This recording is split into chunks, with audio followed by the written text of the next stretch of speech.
Hello class, I am Fakhra Zahra, your physics mentor. इस lecture में हम लोग वेक्टर और स्केलर्स के बारे में पढ़ेंगे। फिजिक्स जो है वो असल में मैथमेटिकल साइंस होती है। We will encounter a various of concept with have a mathematical basis associated with them.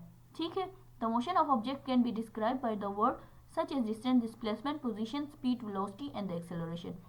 These mathematical quantities which are used to describe the motion of object can be divided into two categories. दो categories में divide किया गया है जिसको हम लोग scalar और vector कहते हैं.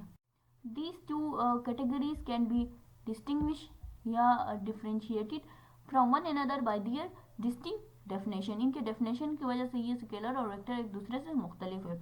अच्छा, चले देखते हैं स्केलर्स को. Scalars are quantities that are fully described by a magnitude alone. ठीक है, स्केलर हमारे पास वो क्वांटिटीज है जिसमें सिर्फ और सिर्फ मैग्नीट्यूड होता है, मैथमेटिकल क्वांटिटी होता है. फिर देखते हैं vector. Vector are the quantities that are fully describe by both a magnitude and a direction. Vector वो तमाम क्वांटिटीज हो गया जिनमें मैग्नीट्यूड के साथ साथ मैथमेटिकल क्वांटिटी के साथ साथ हमारे पास डायरेक्शन भी होता है. इनको हम लोग वेक्टर क्वांटिटीज कहते हैं. चलिए अब देखते हैं डिस्टेंस और डिस्प्लेसमेंट के बारे में. ठीक है, डिस्टेंस और डिस्प्लेसमेंट जो क्वांटिटीज है, दो क्वांटिटीज है, वो देखने में तो एक जैसी चीज़ें, सुनने में एक जैसी चीज़ें लगती है. ठीक है, लेकिन एक हमारे पास वेक्टर क्वांटिटी है, एक हमारे पास स्केलर क्वांटिटी है. इनका प्रॉपर डेफिनेशन देखते हैं. Distance is the scalar quantity which refer to how much ground an object has cover during it motion. ठीक है, कितना ग्राउंड कवर किया है एक ऑब्जेक्ट ने, ठीक है, इस मोशन के दौरान में. फिर हमारे पास आता है डिस्प्लेसमेंट. डिस्प्लेसमेंट हमारा वेक्टर क्वांटिटी है, we refer to how far out of a place an object is. ठीक है, कितनी दूर गया है. यहाँ पे डायरेक्शन की भी बात आ रही है, साथ में मैग्नीट्यूड भी है. It is the object change it position.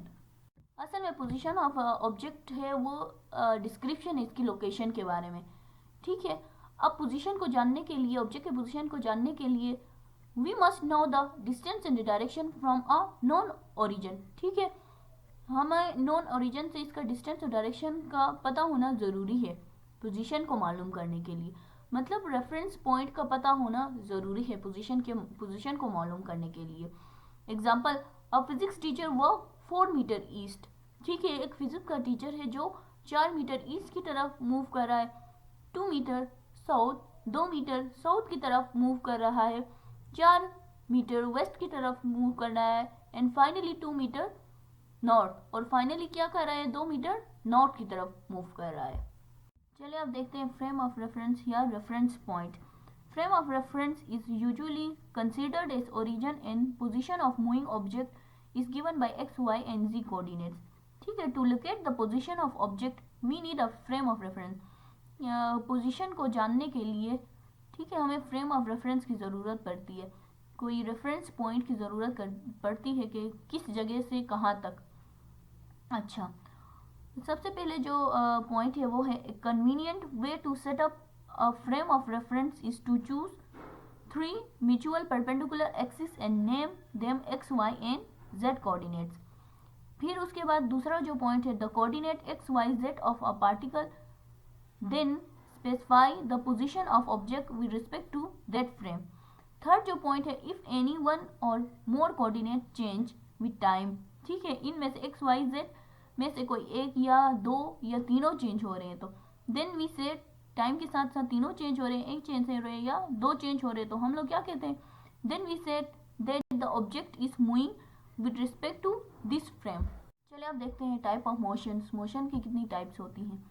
As position of objects may change with time due to change in 1 or 2 or all 3 coordinates. ठीक है, क्या होता है, पोजीशन ऑफ ऑब्जेक्ट में change. Position of object change हो रहा है time के साथ साथ. 1 या तो चेंज हो रहा है, एक एक्स एक्सिस चेंज हो रहा है टाइम के साथ, या चेंज हो रहा है वाई एक्सिस या जेड एक्सिस चेंज हो रहा है, या तीनों चेंज हो रहे हैं, या कोई दो चेंज हो रहे हैं. तो so we have classified motion is following. फिर इनको इस हिसाब से हम लोग ने क्या किया है, मोशन को क्लासिफाइड किया है. सबसे पहले क्या होता है, 1 डायमेंशन मोशन होता है. टाइम के साथ कोई एक डायमेंशन, एक्स में चेंजिंग आए या वाई में चेंजिंग आए या जेड में चेंजिंग आए. फिर 2 डायमेंशन मोशन होता है. 2 डायमेंशन में एक्स वाई में चेंज आ सकता है, वाई जेड में चेंज आ सकता है. और 3 डायमेंशन में एक्स, वाई और जेड तीनों में चेंज आ रहा है, किस हिसाब से? टाइम के रिस्पेक्ट से। हमारे पास जो फ्रेम ऑफ रेफरेंसेस है वो दो किस्म के हैं, ठीक है। एक को हम लोग इनर्शियल फ्रेम ऑफ रेफरेंस कहते हैं, दूसरे को non inertial frame of reference. Inertial frame of reference क्या होता है? When a frame of reference is either at rest or in state of constant velocity, then those type of frame of references are known as inertial frame of references। ठीक है, वो तमाम frame of references जो या तो rest में हो या कांस्टेंट वेलोसिटी के साथ मूव कर रहे हो। फिर आते हैं non inertial frame of references, when frame of references is at state of accelerated motion. ठीक है, अगर हमारे पास फ्रेम ऑफ रेफरेंस जो है वो मोशन में है, एक्सेलरेट कर रहा है, then those type of frame of references are known as non inertial frame of references. Earth को हम लोग इनर्शियल लें या नॉन इनर्शियल लें, इसके लिए कुछ आर्गूमेंट्स देखते हैं। For practical purposes a frame of reference fix to the earth can be considered as inertial frame of reference because due to negligibly small effect of rotation and orbital motion, the motion of earth may be assumed as uniform। ठीक है, क्या है? निग्लिजिबली small है effect किसका? Rotation और orbital motion का, इसलिए हम लोग प्रैक्टिकल वर्क के लिए अर्थ को हम लोग इनर्शियल फ्रेम ऑफ रेफरेंस में लेते हैं। लेकिन हकीकत में ऐसी कोई चीज़ नहीं है, अर्थ हमारे पास एक्सेलरेट कर रही है क्योंकि इसमें रोटेशन भी हो रही है और ऑर्बिटल मोशन भी हो रही है। अर्थ एक्सेलरेट हो रही है, इस वजह से ये हमारे पास non inertial frame of reference है। बट फॉर प्रैक्टिकल पर्पजेस हम लोग इसको इनर्शियल फ्रेम ऑफ रेफरेंस में लेते हैं। For more videos please subscribe our channel.